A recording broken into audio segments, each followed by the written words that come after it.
Ladies and gentlemen, may I have your full attention? A reminder, kindly be ready as the program shall begin soon. Another friendly reminder to all that attend today to stay until the very end of this program.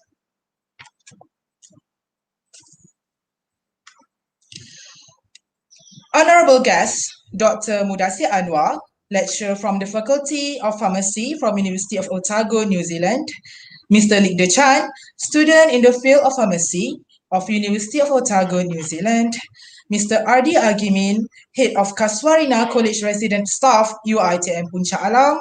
Dear UiTM students, fellow Otago Malaysian Students Association OMSA, ladies and gentlemen. Assalamualaikum warahmatullahi wabarakatuh, and a very good morning to everyone. Welcome to the Casuarina International Talk 2021. I am Muhammad Hazi Aiman bin Muhammad Yusli, will be your moderator for today. Thank you to each and every one of you for being here with us. We are delighted to welcome our speakers all the way from New Zealand who are here to share their experience in combating the COVID-19 pandemic, especially in the level of university. I hope everyone pays attention and listens attentively to this talk. Ladies and gentlemen, I would like to point out that the Google Form link for the attendance is in the comment section below.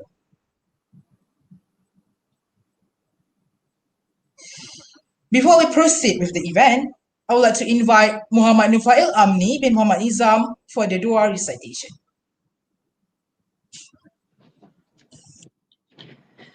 Everyone, please join hands with me in prayer, respective to your religions. Al-Fatiha.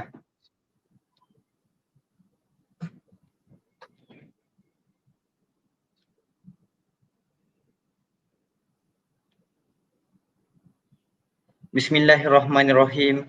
Alhamdulillahi Rabbil Alamin. Wassalatu wassalamu ala Sayyidina Muhammadin wa ala alihi wa ashabihi ajma'in. In the name of Allah, the most beneficent, the most merciful, praise be to Allah. Let your blessings and your peace be on your servants and your messenger, Muhammad, and on his family and his companions. Allahumma ya Hafizu ya Raqib. On this glorious day, in this Casuarina International Talk 2021 event, we uphold our hands to pray gratefully, to thank your infinite favor to us, till we can proceed this event harmoniously and in peace to perform our task as your servants. O Allah, we ask for your blessing to make this occasion a successful event. Please bless us with your tawfiq and hidayah. Please guide us to greatness, peace, glory, and prosperity in this world and the hereafter. Make us a responsible and intellectual person. Grant us with valuable knowledge that will be beneficial to mankind. Make us your righteous servant that follow your commands and avoid any sinful acts. Please forgive us for our wrongdoings. Allahumma ya hayyu ya qayyum, ya zal jalali wal ikram. O Allah, help us to remember you, to thank you, and to worship you in the best of manners. Forgive us, have mercy upon us, guide us, give us health and sustenance. Rabbana atina fid dunya hasanah wa fil akhirati hasanah wa qina azaban nar. Wa sallallahu ala Muhammadin wa ala alihi wa sahbihi wa sallam. Walhamdulillahi rabbil alamin. Amin, Amin, Ya Rabbal Alameen. Thank you, Muhammad Nufail, for the dua recitation just now. Okay, now, allow me to tell you guys a little bit about this program before we get started. Representatives from Casuarina College UiTM Puncak Alam are pleased to announce an international talk between Malaysia and New Zealand. During the COVID-19 pandemic, this program will address the norms and lifestyles of university students in New Zealand, since we notice how well New Zealand copes with this pandemic. But first thing first, why don't we start this session with a bit of proper greeting. Hello, Dr. Mudassir and also Mr. Ligda Chan. How are you? Hello, Hazik. Alhamdulillah, I'm good. How are you? Thanks for inviting me to this auspicious event. Pleasure to be here. Alhamdulillah, I'm fine. I'm doing fine too. Okay, now we go to Mr. Lee Deshan. How are you? How are you, Mr. Lee Deshan? I'm good, thank you, Hazik. How are you? Yeah, I'm doing fine. Alhamdulillah. All right. Okay, thank you to both of you. Okay, without further ado, now let's just begin to the important part of this event. Okay, let's start with the first question. And I guess the first question will be pointed to you, Dr. Mudasi.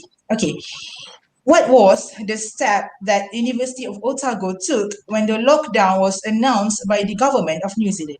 The stage is now yours, Doctor. All right, thank you very much, Hazik. First of all, thank you very much for inviting me to this session. And in order to answer your question, or before I answer your question, I think I should share with you some facts and figures just to let you know how grave is the situation related to COVID-19 in New Zealand, and like numbers and how many cases at the moment, how many deaths, this and that. So I think that should be told before I answer your question. So as of 29th April 2021, New Zealand has had a total of 2,613 cases, with 2,257 confirmed and 356 probable cases. And 26 people have died from the virus so far. The pandemic peaked in early April 2020 with 89 cases. That was the maximum number of cases per day. And 929 active cases on that day.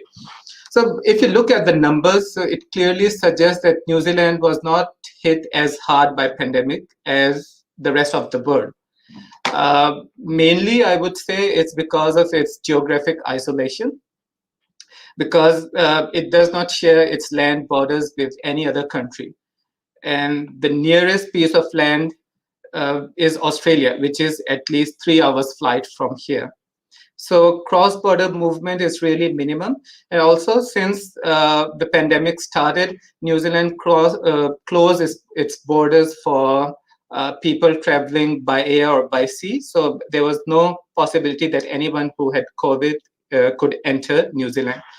So another reason or another factor, I would say, is its small population. It's a big country with an area of 268,000 square kilometers, but the population is only 5 million. That too is sparse. So that makes practicing physical distancing and implementation of health and safety guidelines and taking precautionary measures much easier compared to countries with larger populations and high population density. And lastly, we can't ignore the immediate and effective response to the pandemic that the government has taken, and the high literacy rate and level of awareness among people that makes them practicing guidelines and taking pandemic seriously, made it easy to contain the virus in New Zealand. So in order to answer your question, I would say that it was, I think, 23rd March, when or 21st March, I can't remember exactly the date, when Prime Minister of New Zealand, she announced that New Zealand is moving to alert level 3, and within 48 hours we'll move to alert level 4.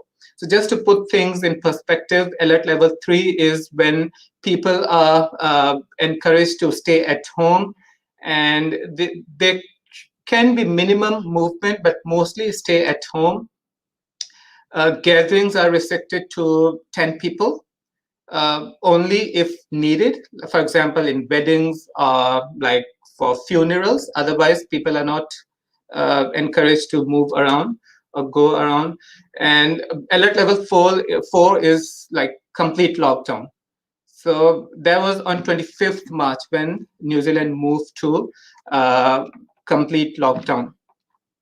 So what happened the moment Prime Minister announced that New Zealand is going to be in lockdown? Within 2 hours, we received an email notice from university that staff should start working from home with immediate effect. So we all left our offices and went back home. And within like after that, we were provided online sessions, training sessions, how to teach online, because many of us were doing it first time. Same goes to students. They never had experience online teaching or learning before. So they had set up drop-in sessions, online drop-in sessions for students as well as staff, to know how to teach online. And students were given some exemption if there were any assessments, internal assessments coming soon. And yeah, those were some initial steps that the university took. So mostly it was like we were sent home. We were not allowed to get back to office. And yeah, one more thing that I would say that I missed is all teaching sessions, learning sessions were cancelled for the rest of the week, because I think it was Monday or Tuesday. So for the rest of the week, no teaching session, so as to have enough time to move all courses online. So those were some initial steps that the university took.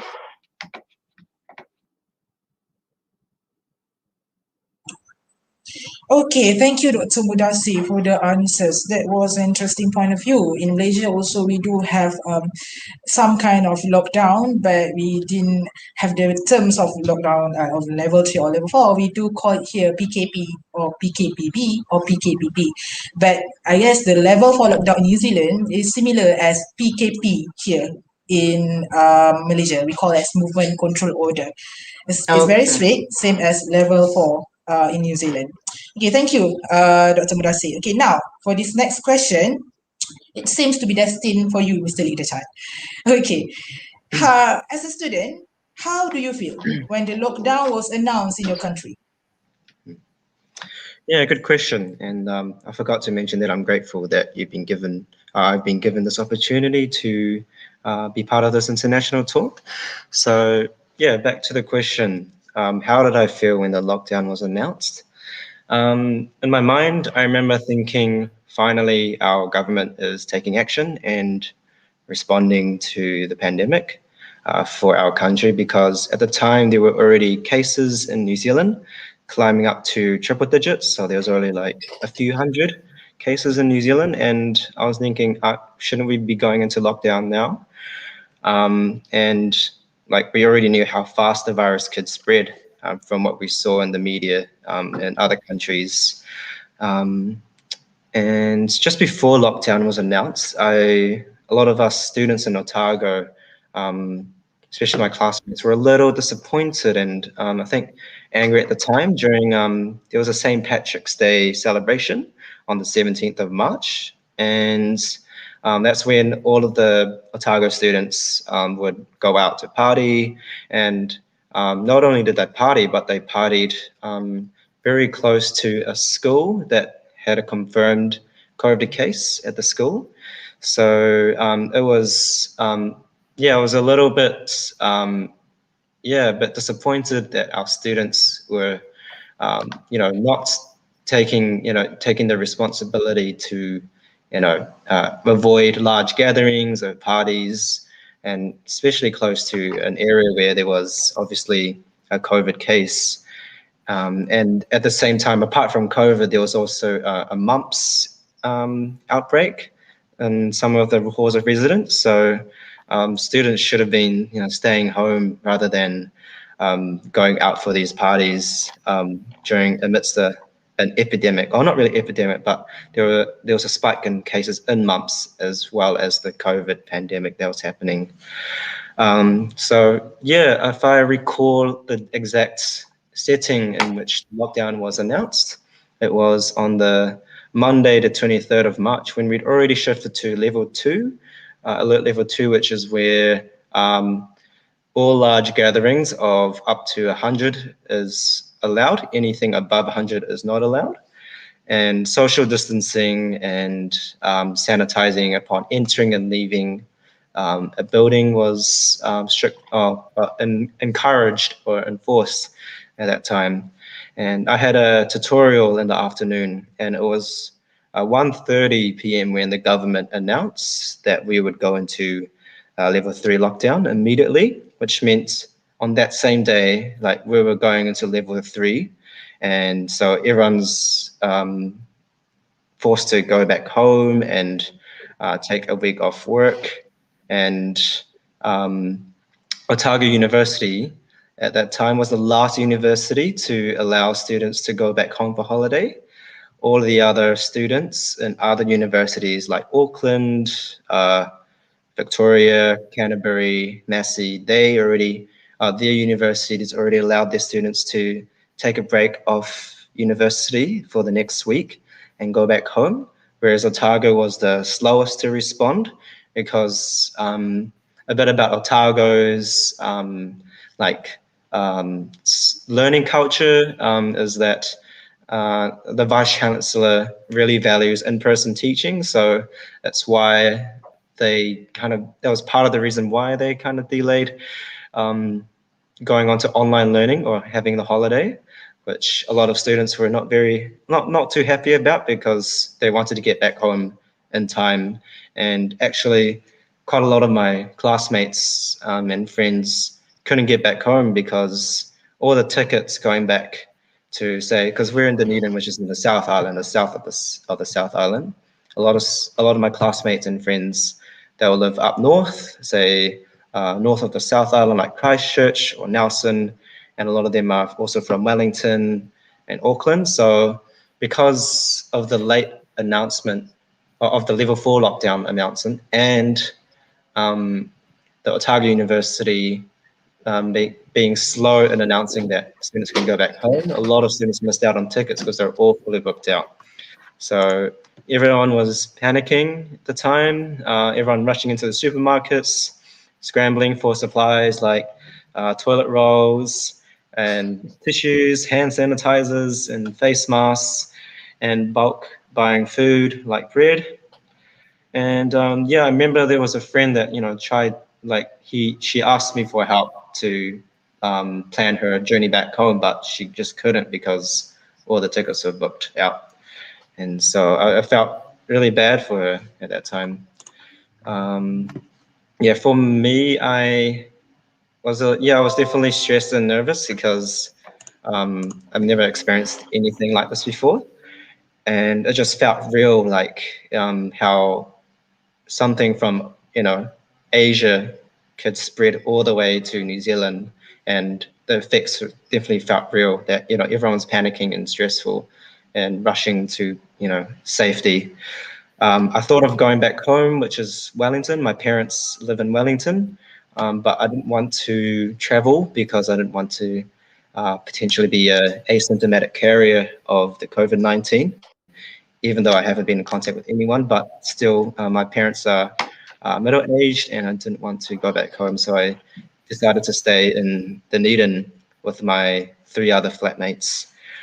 So yeah, I was very lucky that I had a bubble where I could, with people that I'm really close with, and really be able to spend time with during lockdown. You could say at the time I was one of the panic buyers. I bought quite a lot of food when level 4 was announced. But later on, like when lockdown when we're into lockdown, I realized that actually food chains won't cut off. They'll still keep supplying food. So I stopped being a panic buyer.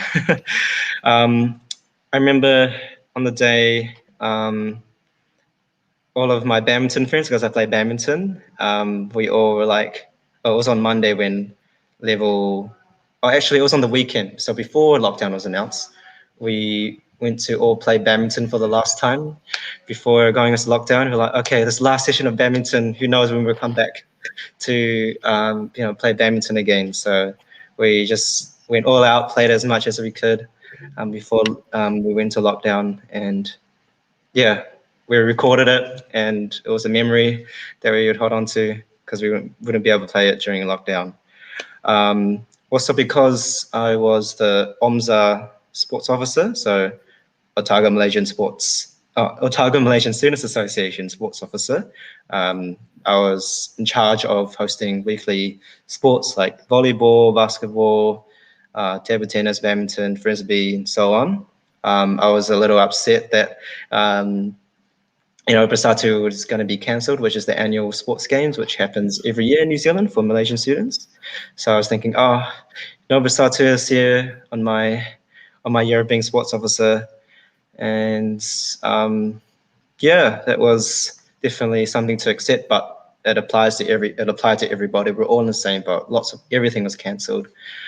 Yeah, and in terms of my health, I tend to get cold sores, which is like it's caused by the herpes simplex virus, which causes like lesions on the lip. So I tend to get cold sores when I'm stressed. So I remember getting a very big cold sore on my nose, and it didn't go away for a while. So that's something extra to share.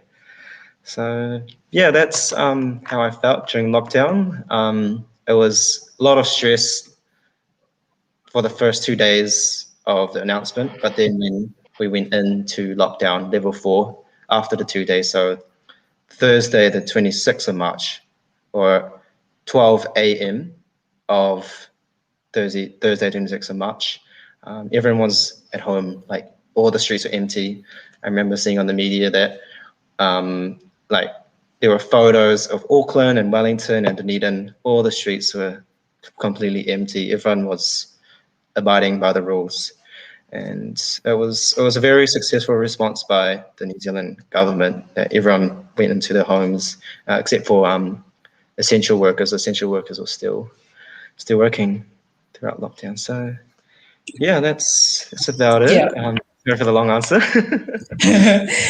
I guess that was a very long, rough experience for you, Mr. Dichan. And so far as I remember from here in Malaysia, when the first lockdown was announced, 18th of March 2020, there was many panic, people, they went to have panic buying. And I still remember it was a very hard time for us to find a box of face masks during that time. And there was still some students stuck in the campus, and alhamdulillah, government over here, they handled us very well to send some students who was stuck in university to go home with buses and public transport based on each zone, south, north, and whatnot. Okay, very well then. Thank you, Mr. Dichan. Okay, now this stage is now yours again, Dr. Mudasi.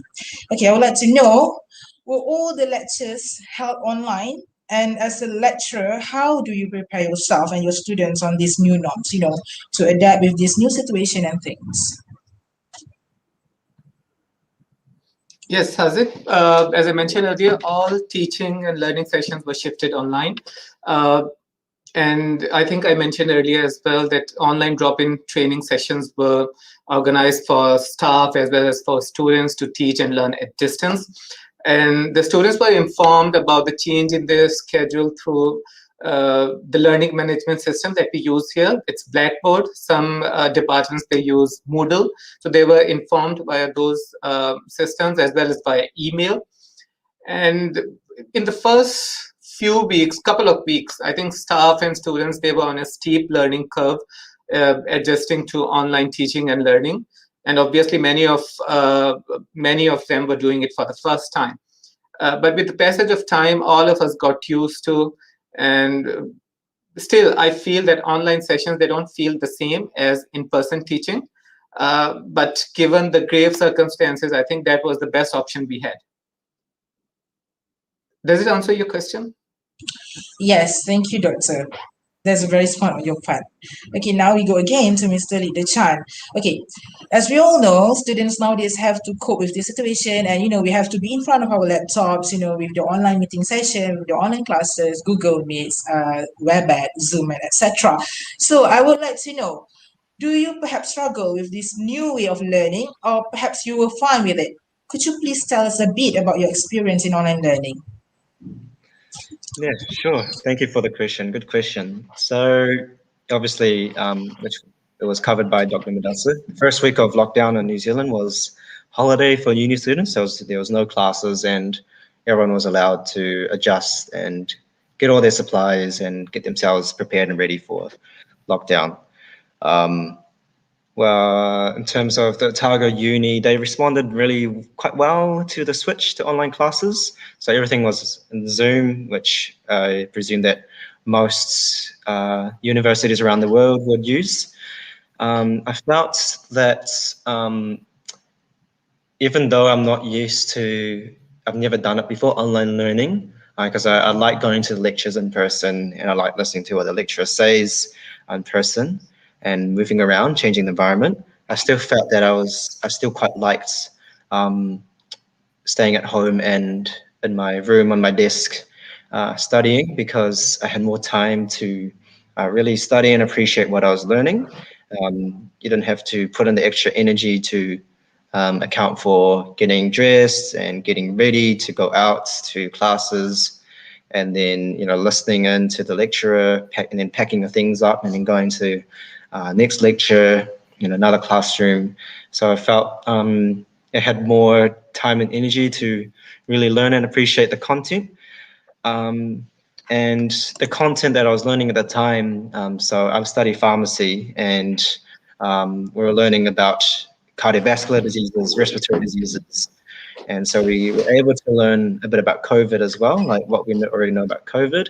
And it was a really, learning about what's going on in the world right now to people was helped me to empathize and really understand the impact that COVID has on people's lives. And in terms of time management, I felt, I had more time to really plan out my day. Like, the day was there for you, and it's all up to you to be the director of your day and plan it out. But it could go either way. You could either have good time management because you have all that time, or you could just completely ignore it and slack off. And you could go in those two directions. Either go completely lazy and lose sleep, start eating unhealthily, or you could use that time as your time to be able to make a change for yourself, to be able to have a really productive day with set tasks for the day, for study, and for your food, cooking and exercise. So I remember praying to God every morning that every day will be a better day for myself, my flatmates, my family, my friends, my classmates, and for everyone else in the world. And I'd always have a grateful heart. I practice having a grateful heart every morning for God giving me life every day. Every time I open my eyes in the morning, I just feel grateful that I can see another day, because a lot of people around the world, today might be the last day. So it was kind of like a way to motivate me to take responsibility of my life and I guess do what I can in my position to make the world a better place, at least make the world around me a better place. Because even though we're in different countries, we're just separated by geography. Like we all experience pain and suffering, and even though I don't see it, I only see it on media, but even though I don't see it,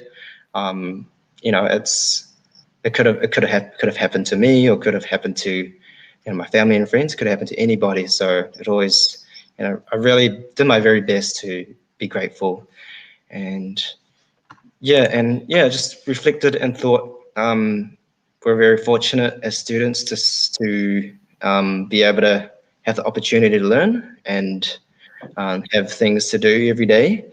Whereas those that have lost their jobs, for example, because of the pandemic, they are struggling to find jobs, trying to get income to support. Whereas for our students, we have the government support to keep giving us allowance to pay for our rent, pay for food, and all of our important bills.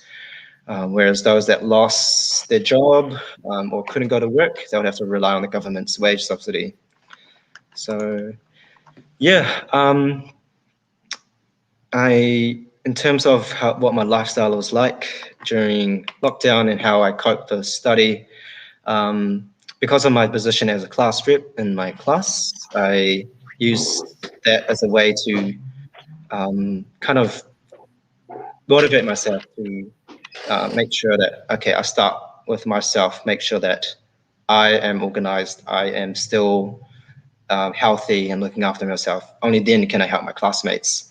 So every morning or every time we had a class in Zoom, I would do my very best to greet everyone with a big smile, check up on everyone, how's everyone going, because people cope with stress differently, and we all have different ways of coping with stress, and everyone has different living circumstances, and everyone's bubble is unique to their situation. Some might be living in their flat or alone. I know a few people that had to live alone because they live in an apartment or live in a studio where they don't know their roommates, their studio roommates. So they're basically living alone, even though they're in the same board as other people. And just making sure that I'm there to support my classmates, my flatmates, and my friends. There's a very concerning part of you, actually, Mr. Leaderchan, and your words were very touching, and it shows that you're very thoughtful on how to cope and handle not only within yourself, but also with your classmates and also people around you. So it shows how concerning you were during that time. Okay, thank you, Mr. Leaderchan.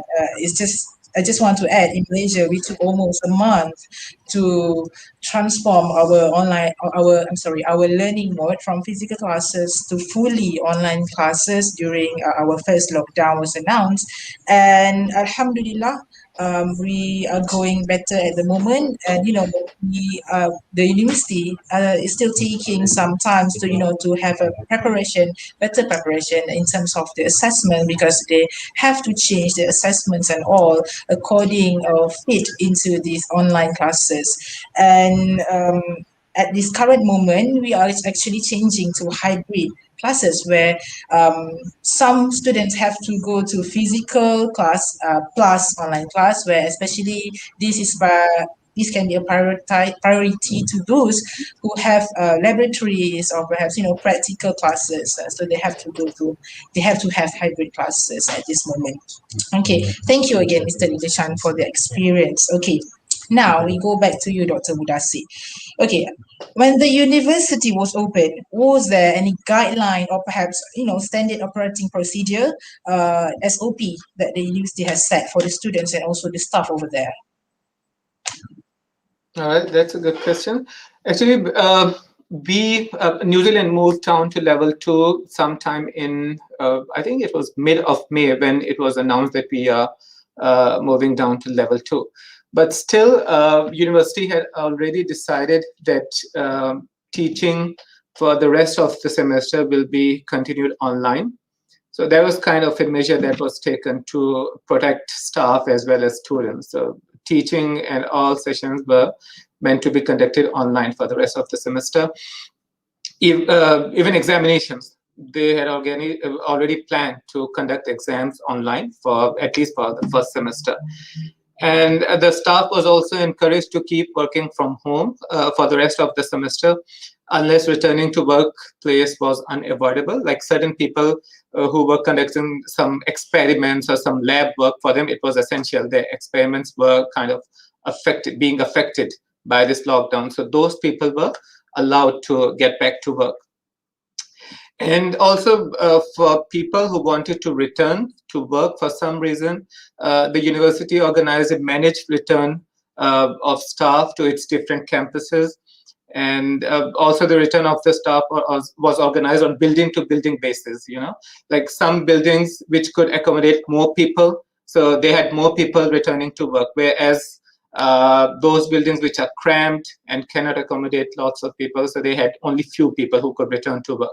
And that too was after undergoing a formal induction to the new health and safety measures. We have what do you call that, health and safety officers in every department, you know. So they organized a training session for staff who were returning to work, new induction according to new guidelines and health and safety measures.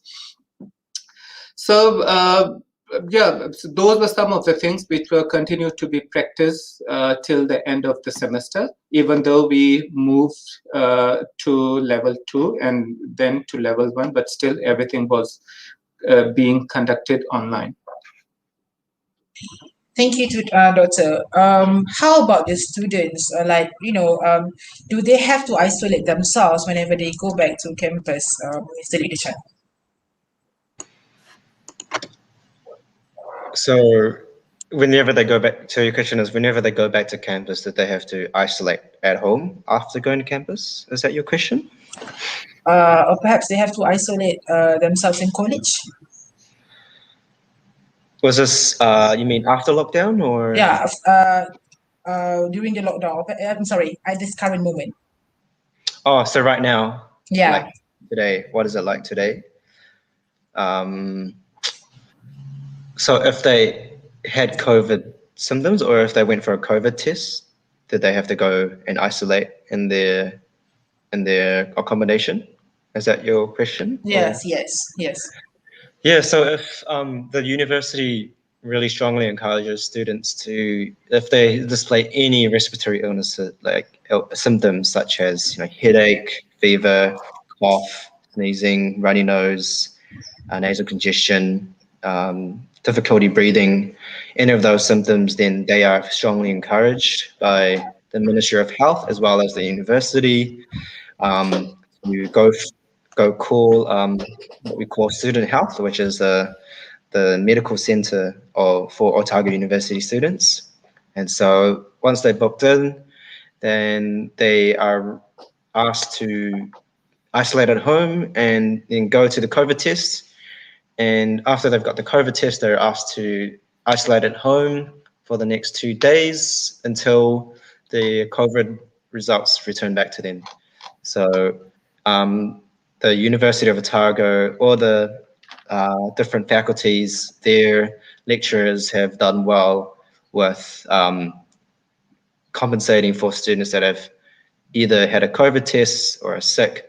So when it was, so now that it's out of lockdown, back to level 1, we have the option of either going into in-person classes, or we could stay at home and watch a lecture recording.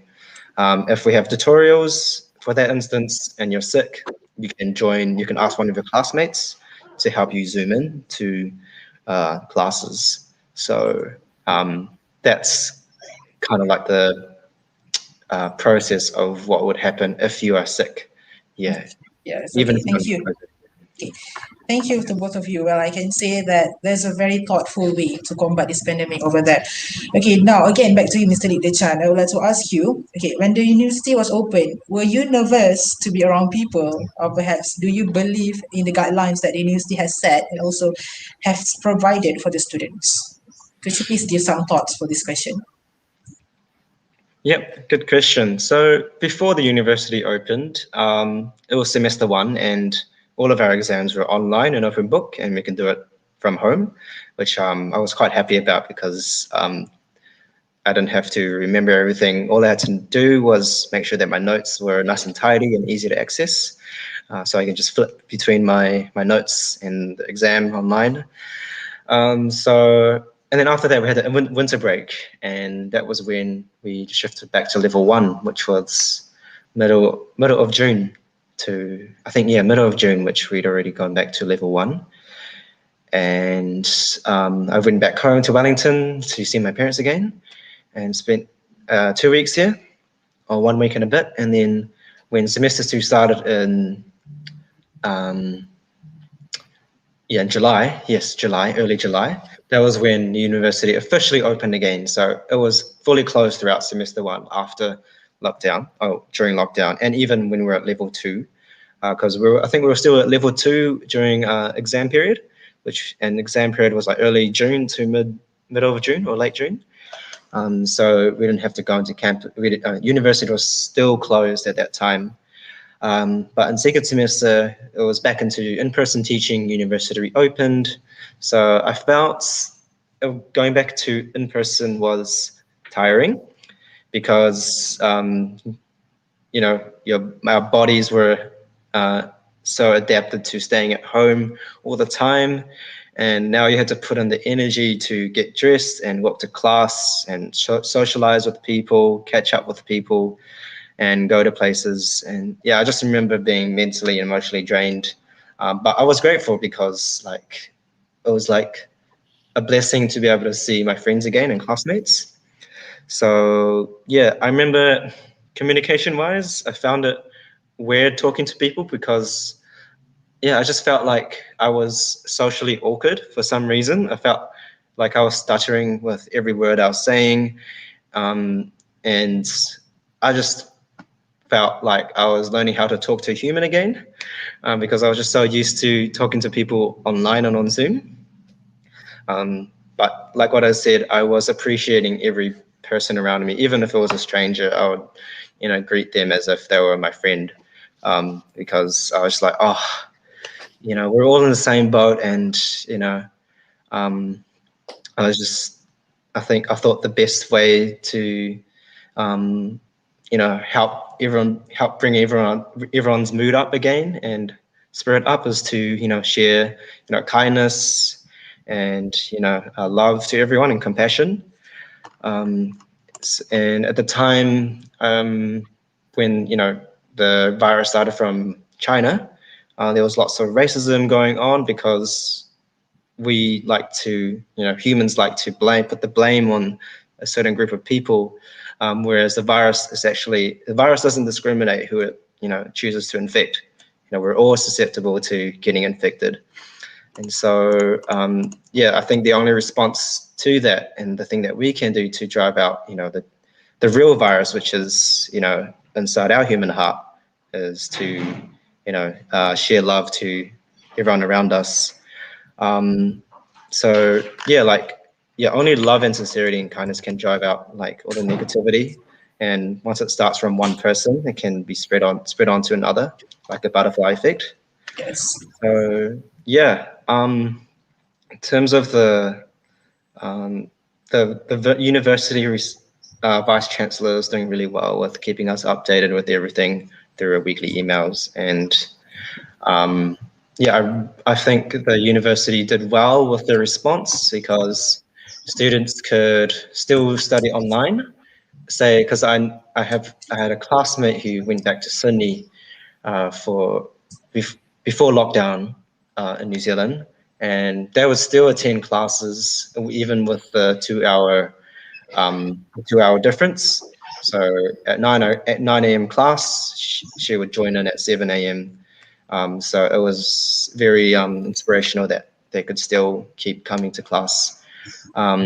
So yeah, you know, the university did really well with making sure that everyone was still able to learn in some way, whether it be in person or on Zoom. And yeah, I do feel that in person, I like being in person over being on Zoom, which most people would prefer. Yeah. Okay. That's my Okay, again, very well then. Thank you, Mr. Lidichan, for sharing your thoughtful words and opinion just now. Okay, back to Dr. Mudasi. Okay, when the nation was declared free, what are the specific precautionary steps taken by university to ensure that there will be no COVID-19 cluster within the campus compound? All right. Thank you, Haziq. As Blikte has already mentioned that we moved back to level 1, moved down to level 1 sometime in June. I think it was the 8th of June when it was announced that we are moving down to level 1. But as we have been mentioning it again and again, that exams were planned to be conducted online, even though we moved down to level 1. So that was something you can say as precautionary measure to keep staff and students safe. And by that time, by June, staff was able to return to work, but not students. Students were still having online classes at their respective homes and residences. And since then, level has been fluctuating, has been shifting back and forth, but we didn't have much hardship in adjusting to the changing alert levels, as we are well prepared and we have experienced it many times. So it's not a big deal now. But even though now, like it's more than 1 year since we have been dealing with this pandemic, and staff and students, we all are back on campus. Teaching is being conducted in person, but still staff and students, they are encouraged to stay at home if they have flu-like symptoms and if they experience any respiratory illnesses, and they are encouraged to get tested for COVID as soon as possible if they have those symptoms. And another thing that the university has made sure is that hand sanitizers are placed near toilets, in foyers and places where students and people they meet, just to keep them safe. And still those posters and those emails, they still emphasize on hand washing and sneezing into one elbows, and they are promoted as golden rules to prevent the spread of coronavirus. So these are some things, some steps that the university is still emphasizing on to protect their staff and students. But otherwise, life is back to normal here because, as I mentioned, we are in level 1. So only few restrictions, like we don't have to wear masks, and no other restrictions, no restrictions on gathering, movement, traveling. We can't travel overseas. In fact, we can travel overseas, but on our return, we'll have to do that quarantine, so we have to go through that. Yes. Otherwise, there's no restriction on that. So life is back to normal. Only when you travel by bus, you need to put your face mask on. Yeah, so it doesn't feel like we have pandemic here in New Zealand. Like life is back to normal. Oh, yeah, okay, that's very good. Okay, I'd like to add one more question. Is wearing face mask compulsory there right now at this current moment? No, it is not. It is not. No, you don't need to wear face mask. Only like sometimes I travel by bus. So still it's not compulsory, it's not mandatory, but people prefer to wear masks when they are traveling by bus. And I'm not sure if you're traveling by air or by plane. So if it is, I don't know, Likte, you might have traveled recently. Yeah. So on public transport, face mask is required at all times. So whether it be by train or bus or Uber taxi or taxi, and flying as well, it's compulsory to have a face covering. And the airports, when you go for a flight, they'll give you face masks if you don't have one before you enter the airplane. So yeah, but it's not compulsory if you are outside of the public walking around, but it is compulsory if you're using public transport. Understood. Right.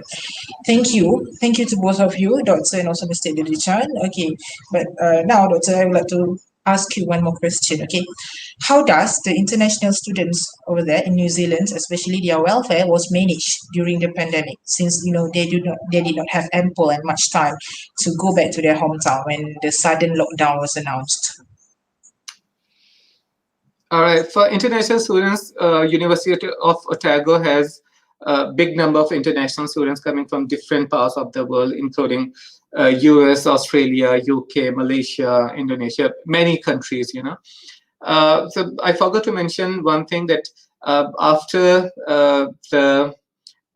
it was announced that like we are moving to alert level 4, I think immediately after that, the university had set a website which is called University of Otago COVID-19 website, So we were getting frequent updates on that website about number of cases, this and that, what rules and regulations are currently. So all updates were given there on regular basis. And Likte has also mentioned that we were informed through emails as well. We were getting frequent emails from the university, updates about the situation. We had students were told that support services, they were kind of essential services, so they were kept open, and students were informed through email, as well as it was put on the on Blackboard, that these services, they can use those services anytime. Some of these services are like spiritual and cultural connections, socializing and fun, mental health and well-being, financial well-being, etc., etc. So they had access to all those services, be it international students or domestic students. So it was open for all. And other services like residential colleges, student health, campus watch, and security, they were also kind of essential services. They were kept open and accessible. And another service that the university provided was through their help desk, which is called Ask Otago. So what the university did, they performed daily welfare checks on students through email, phone calls, and live chat. And what these calls and emails covered was general health and well-being, with a brief to direct students to any services they might need, including escalating serious issues to student health.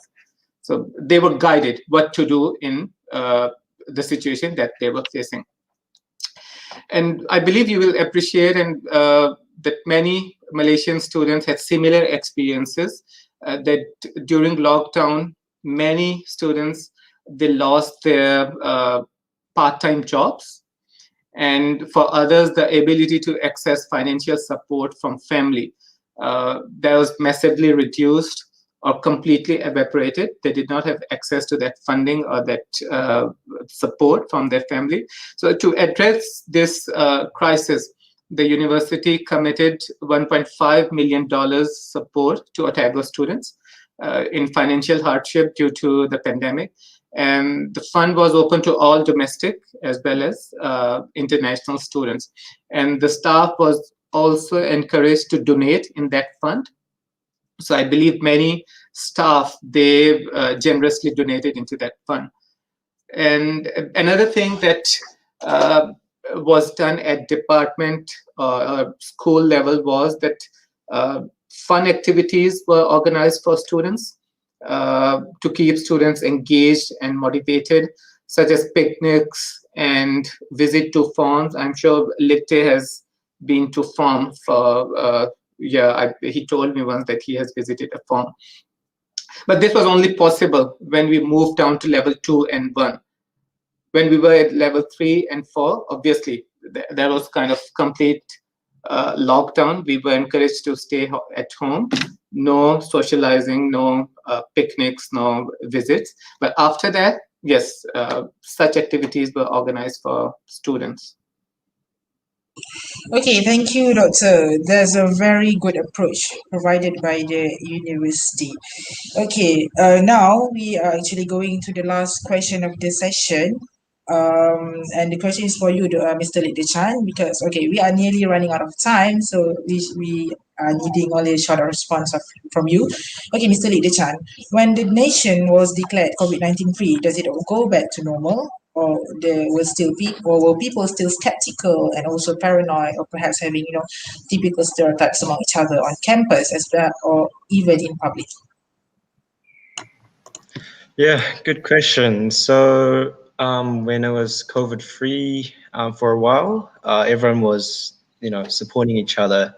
The community was supporting one another, supporting small businesses that weren't able to be open throughout lockdown.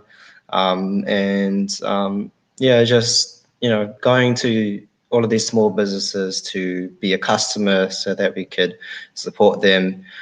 People would still socially distance in public. I remember still being cautious of my distance with people, and my mother would always keep stressing, always wear face masks whenever I go out or go to supermarkets. And I would I'd say all the time I would go to supermarkets with a face mask. For in terms of students were very happy and started partying a lot. There were lots of social events happening in our second semester, and it was actually quite tiring for students because going back into in-person learning as well as having all of the social events that was meant to be in semester one pushed back to semester two, all weekly and back to back. It was quite tiring, but students thought it was worth it because it's an opportunity to catch up on all the socializing they missed out on, and just appreciating the presence of one another. There was lots of aroha, which means love in Maori, spread to everyone, because everyone knew that we're all in the same boat. However, it wasn't all back to normal because there were a few spikes that happened throughout the rest of 2020.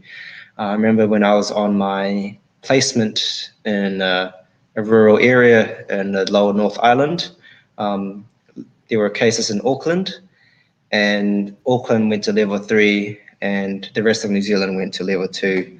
So there was a bit of stress, and I remember being experiencing what it's like to be in an essential service in a pharmacy of stressed out community, like people coming in to ask for their medicines, face masks, hand sanitizers, all of the supplies, and just explaining. I remember that pharmacy at that time didn't have their face masks in stock at the time, so we'd have to pre-book people for their face masks, or keep explaining to everyone that came in that they're on the way, but it's not here yet, but we'll put your name down to get your face masks. And I felt everyone was either, there were people that were either resilient because they built up resilience over lockdown, so they were like, okay, I'm ready to go back into lockdown again, or those that were just tired, and actually people that are working, especially because when you go into lockdown, it means no business. So it means that the government will pay the wage subsidy to the taxpayers that are working. So lots of mental health issues, lots of people being depressed, and there was an increased rate of family abuse as well, especially because just depending on your bubble. And but I didn't see that because I was in Otago, but I think around New Zealand there's a lot more people having these issues, and I think students around me definitely were feeling a little bit lonely. So it was slowly getting back into pace, but it still felt like it's still going, like it's not the end yet. And obviously to this day, 1 year later, it's gotten so much worse than other countries. If I'm not wrong, Malaysia's got a recent spike, right? Yes.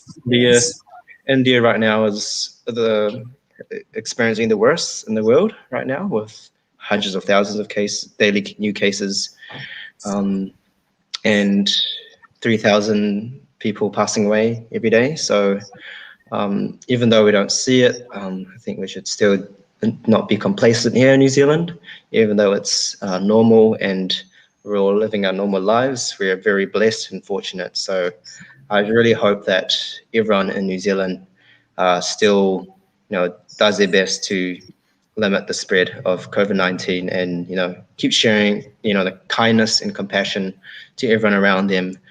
And Mr. that's about it. Yeah. Okay, I'm sorry, but we are actually running out of time. But we will listen more from you. But this is the only time given allocate for this session. I'm so sorry for that. Okay, thank you again, Mr. Chan, for the answer just now. Okay, very well then. Now that Dr. Mudasi and also Mr. Chan sharing session has come to an end, We will begin our Q&A session after the break. Dear participants, you are now allowed to comment on any question that you might want to ask to the speakers, and we'll begin to answer your question shortly. Thank you.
Hello and welcome back, everyone.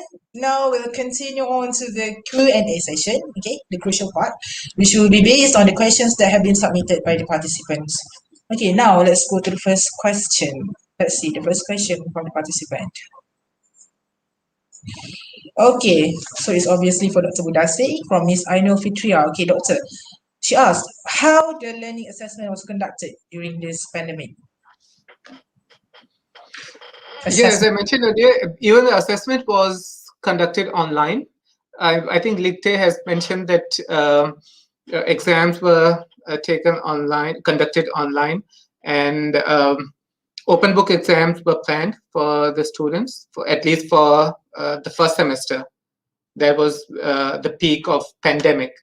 So assessment was done online, and all the exams were marked online as well. Like I did some online marking. That was a new thing for me to do. Does it answer your question? Answer the question, doctor. Thank you. Okay, now let's move on to the next question. Okay, how would you suggest students to stay motivated in the current situation, especially in coping with the new learning style? I guess the question is for you again, doctor. Please, the stage is yours. Yeah, in order to keep motivated, I think try to be involved in fun activities as much as you can do in the limited like circumstances that you have, in whatever you can afford.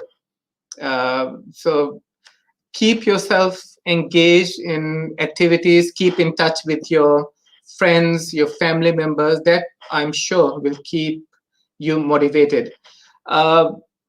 Like in terms of how to keep yourself motivated for learning, I know it's not easy.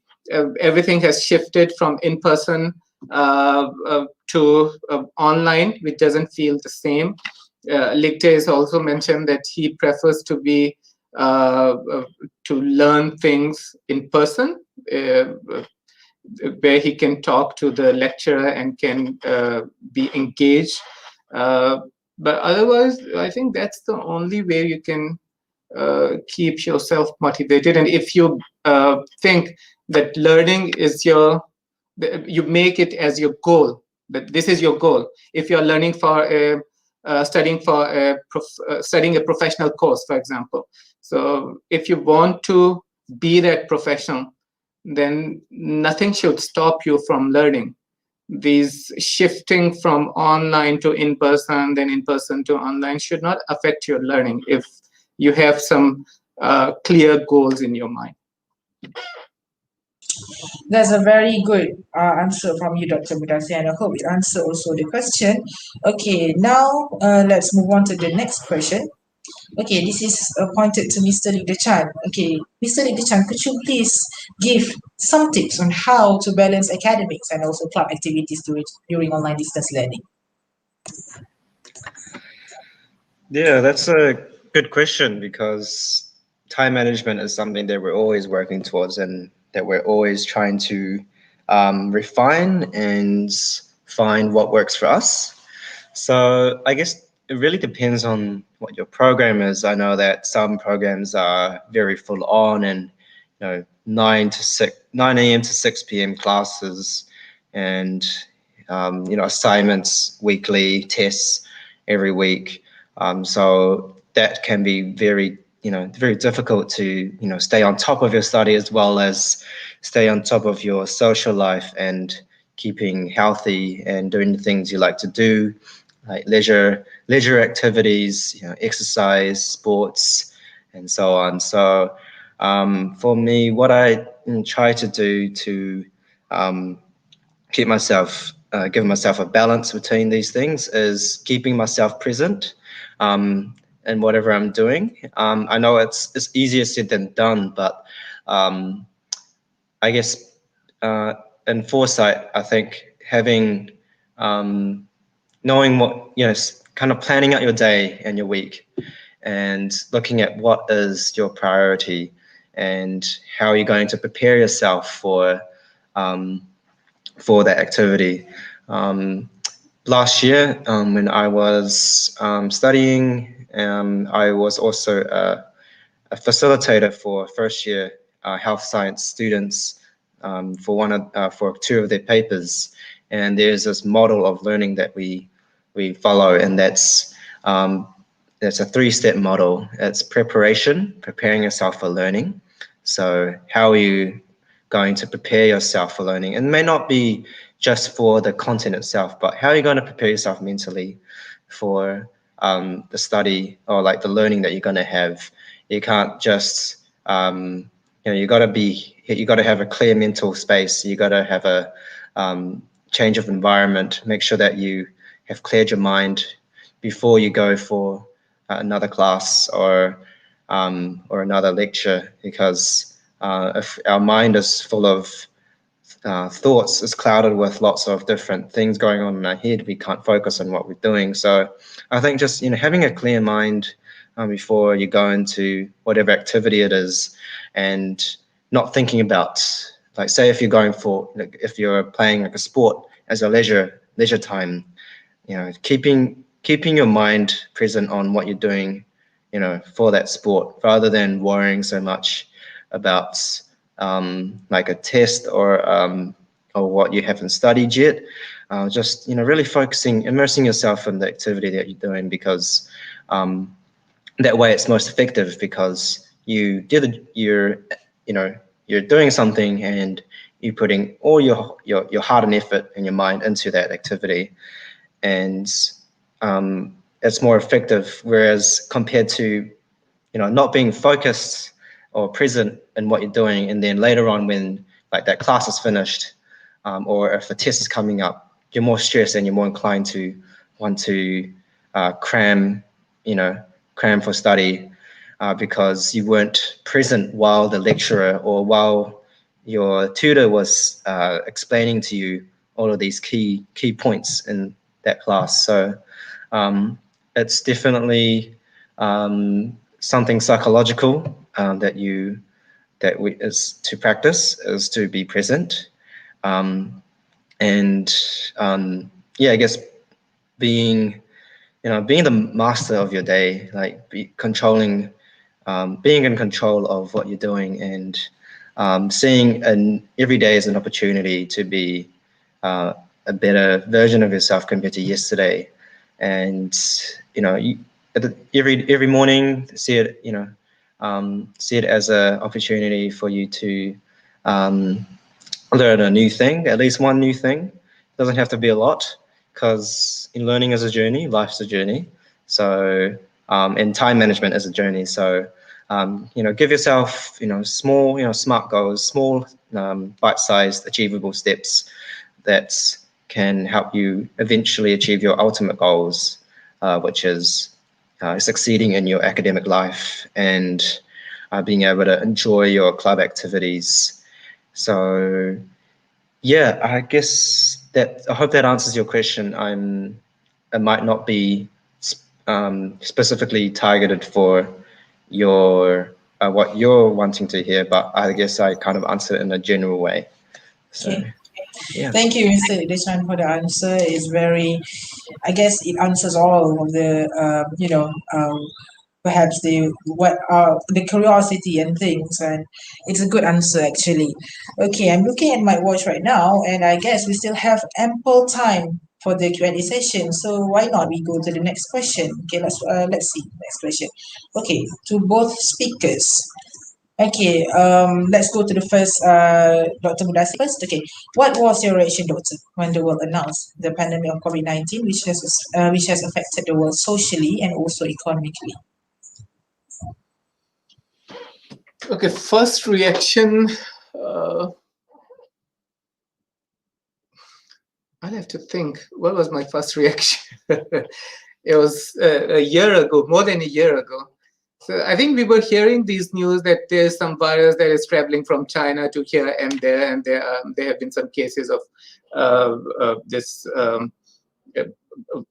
COVID-19 in different parts of the world. But I think New Zealand, it had its first case quite late, when many other countries, they had already seen a surge. But we were quite late. Again, same reason, because we were geographically isolated. So that might have stopped the virus from coming here.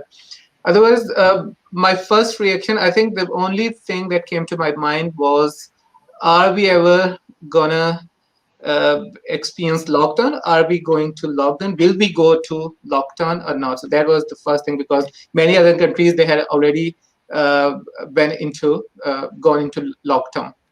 So my only concern was whether we'll go to lockdown, and if so, what it would be to be in lockdown, like how would it feel? So that was my first reaction, because in our life we had never experienced this kind of situation before. Yes. History says that there have been similar pandemics in the past, like that swine flu, and then another flu some 100 years H1N1. ago. Yeah, H1N1. So different countries, they had experienced some lockdown at that time, but we in our life, this is the first time. So I'm sure people in future, they'll know that there was a pandemic in 2020. Yes. And yeah, Okay, that yes, was my thank you. first reaction. Okay. Thank you, Dr. Okay. How about you, Mr. Leadership? What was your reaction? So yeah, before it was announced, I remember, yeah, like what Dr. Mudasa Anwar said, there's this virus that's just started in China, and I thought, oh, another strain of virus, because like there's been in recent years there's been new viruses coming out as well, so I thought, oh, it might be another one of those viruses. But then when it escalated very quickly, I thought, hey, actually, this might actually be very serious and it might spread across the world. And I started to feel that bit of anxiety inside my heart and my body. So at that time, I was thinking, wow, I really pray and hope that it doesn't come to New Zealand because we're really far away. But I was, closely following what the government's response was, what the media is saying, and I just remember like New Zealand at the time was like, oh, we can watch and wait. We don't have to cut off. Like they still weren't cutting off international flights, and then like because I think the mindset was, oh, it'll be alright. Like I'll say it in a Kiwi accent, oh, it'll be alright. Like we won't be affected because we're geographically isolated, and it won't come to New Zealand. But we still had international flights coming into New Zealand, and so it was kind of like we were being a bit complacent, or you could say not consider or not preparing ahead. But luckily, I remember looking at the media that Taiwan had contacted our government to quickly go into lockdown, or like I think I remember Jacinda Ardern said that one of her friends was like, you should go into lockdown now, like immediately before the situation gets worse. And yeah, it was a good, like it was, although it wasn't the best timing, it still minimized like the severe effects of what COVID-19 could do if we didn't go into lockdown at that time.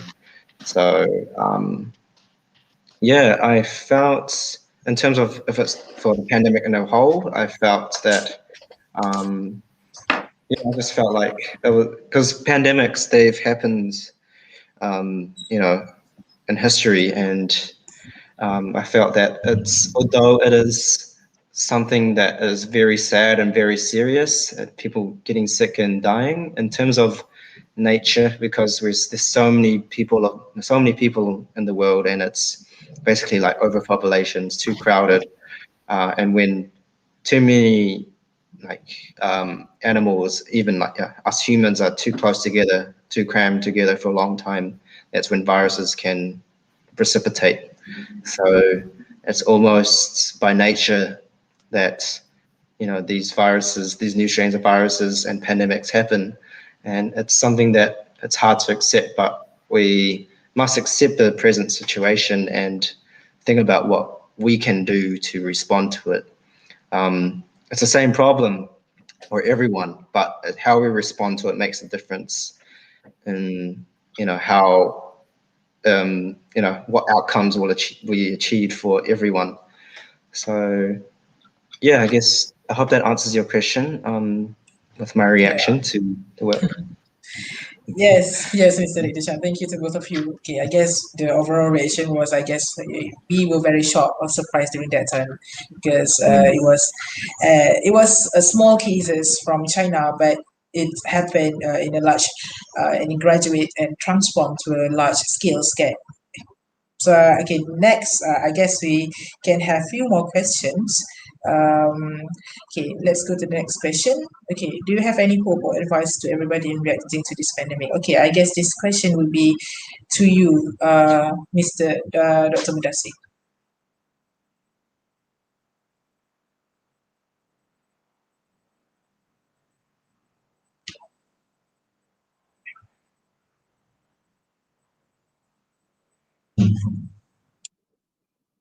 Oh, yeah. Okay, so to respond to this question, I think the only way we can save ourselves and loved ones is to follow the guidelines, follow those safety procedures, wash your hands, and like if you sneeze into your elbow. And like in those countries which are still having surge of this pandemic, they should practice social distancing, or they call it physical distancing as well. So follow those guidelines, because many people, I have noticed in many countries that they are not taking it serious. They are still doing gatherings, all those weddings and this and that, all those festivals are being like happening at like it's normal. But ideally, these gatherings should be minimized. People should stay at their home, try to find those activities which could keep them engaged, and follow the procedures, follow the guidelines. Because still some people, quite a lot of people, they think there's no such thing as coronavirus. It's just like, it's nothing. There's no such thing as coronavirus. But actually now we have seen hundreds of deaths, thousands of deaths in fact. Yeah, thousands of deaths. So now we should take it seriously, and we should follow those guidelines and safety measures that will keep us safe as well as our loved ones, Yeah. Okay, thank you, Doctor. Okay, yeah, I guess we should actually follow the procedures and also the guidelines that have been provided, because I can see people are getting, they are not aware of this virus because, yeah, like you said, it's thousands of deaths nowadays, and it's almost a year from the start, from the beginning that the virus came. Yeah, we should be actually, in a dangerous mode. Like, we have to be aware of this. Okay, now we move on to the one more question. Okay, again to Dr. Mudassi. Okay, what are the challenges faced by the students to enroll into the industry nowadays, since they lack of the physical learning style? Do you perhaps have any opinions on this? Yeah, that was the biggest challenge, even for us when we shifted. I don't know whether you can hear me or not. Yeah, can hear you. Yeah. Okay, sure. So I was saying that was the major challenge, one of the biggest challenges that we faced when we shifted teaching from in-person to online. So all those practicals, it was hard to conduct those practicals, because industry means you need some hands-on experience. You need some hands-on training. That wasn't possible in these circumstances. So, and on the other hand, lots of industries, lots of businesses were closed. They were shut down because they didn't have any customer. There was no business going on. So in that situation, it's really hard to like get into industry, enroll into industry. And I don't know,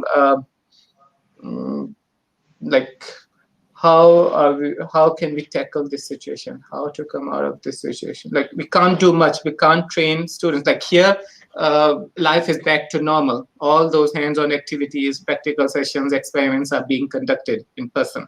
But in countries like Malaysia, and like Pakistan, India, South Asian countries, many other countries, it's not possible.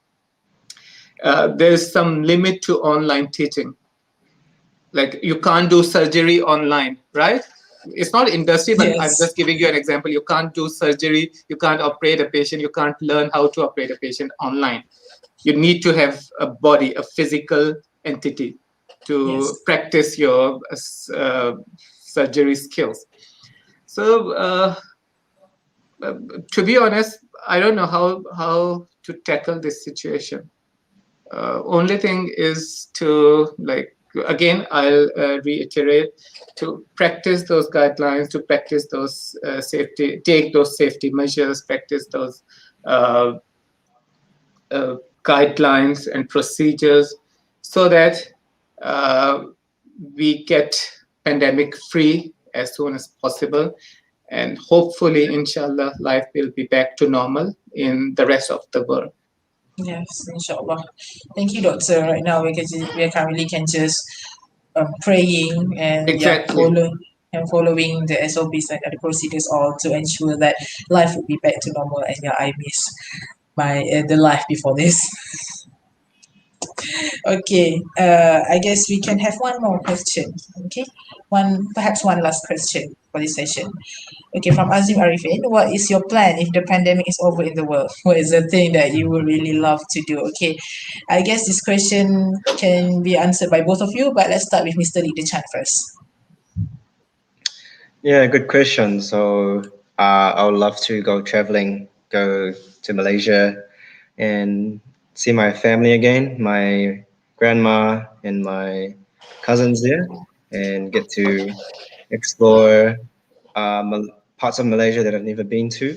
I'd like to go to East Malaysia to experience what it's like there, because I've only ever been to KL, and because I was born there and I've only been back once, so I like to go there and travel to as many countries in Asia and go to Europe as well. So yeah, if I have the money, but it would be lovely to be able to go over the world and just meet family and experience different countries. It's just a dream that I've always wanted to do, is to experience different parts of the world. And yeah, that's what I'd like to do once the pandemic is over. Okay, how about you, Dr. Mudassi? I think my answer is not much different from what Ligde said. I would love to travel back home. I'm originally from Pakistan, so I would love to go back home and see my mom and my siblings. It's the longest time I have ever been away from home. So I think that's the best thing to do if the world pandemic is over in the world and life is back to normal. That would be the best thing to do, to get back home, see our loved ones whom we have been missing for more than a year now. It's been 1.5 years now. Yeah, I guess. That's a very long time. Mm-hmm.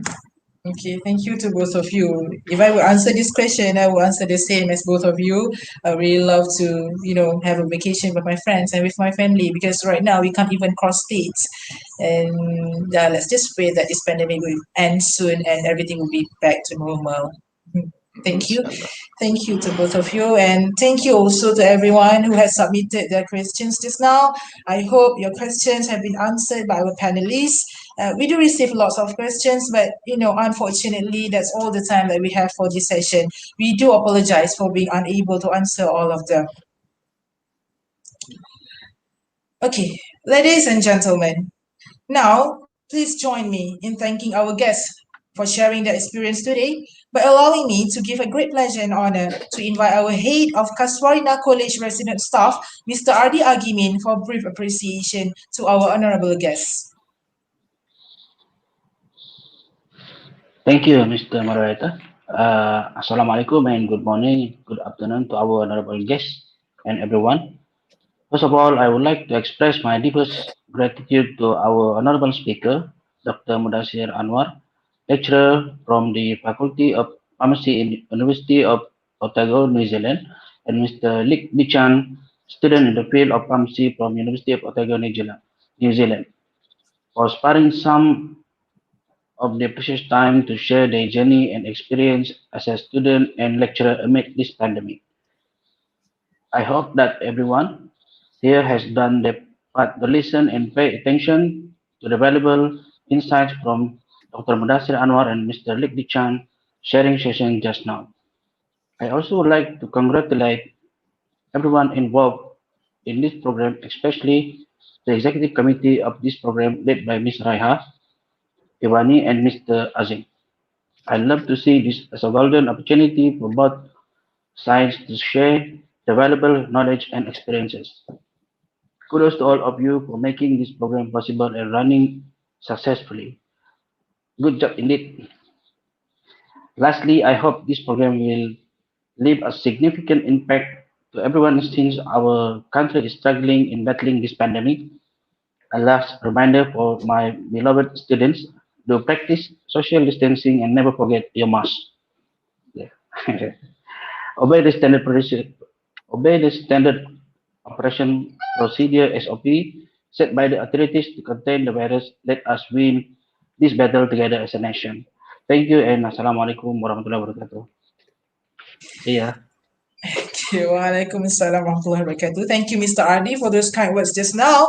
Okay, now I would like to invite our program director, the most important person for this program, Ms. Raiha Iwani, for a few words before we end the session.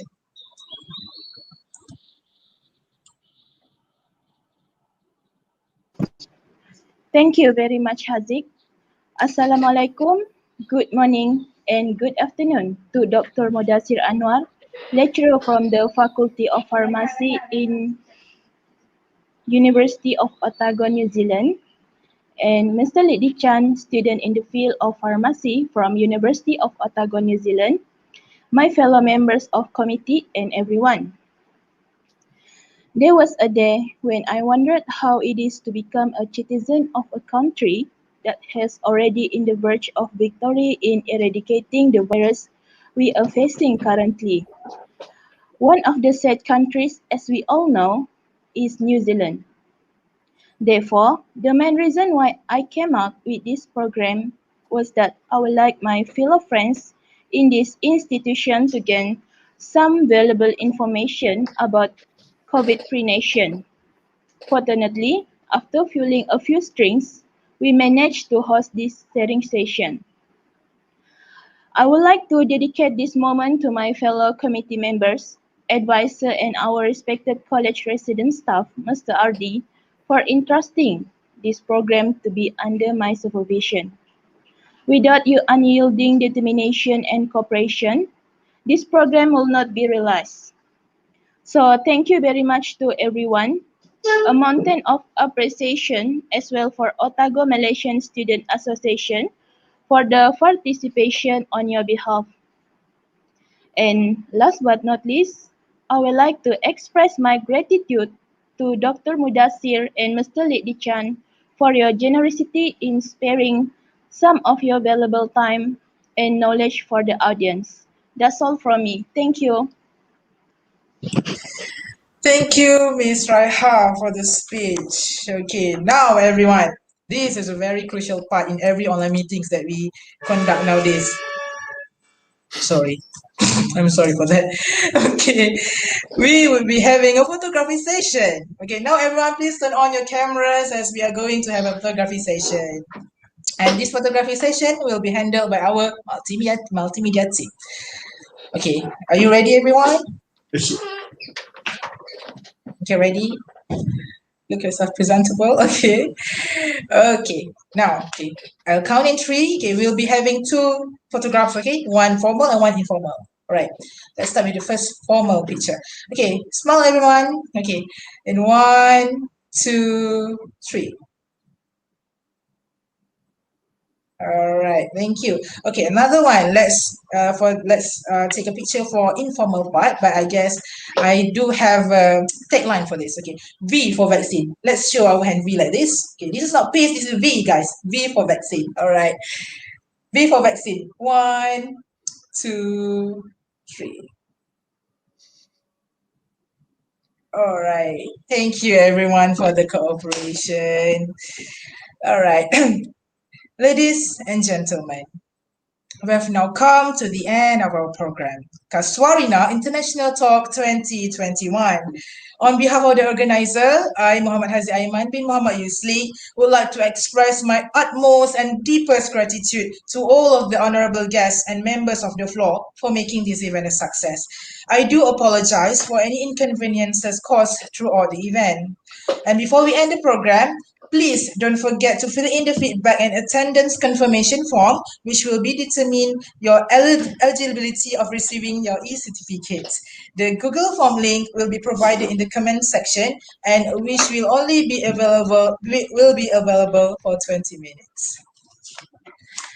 Peringatan, para peserta diingatkan untuk mengisi Google Form yang hanya dibuka untuk 20 minit di ruangan komen bagi memberi maklum balas dan pengesahan kehadiran anda untuk menentukan kelayakan anda menerima e-sijil. Okay, with that everyone, we will end the program today. Thank you so much. Thank you until we meet again. Stay safe everyone and take care. Assalamualaikum warahmatullahi wabarakatuh and goodbye everyone.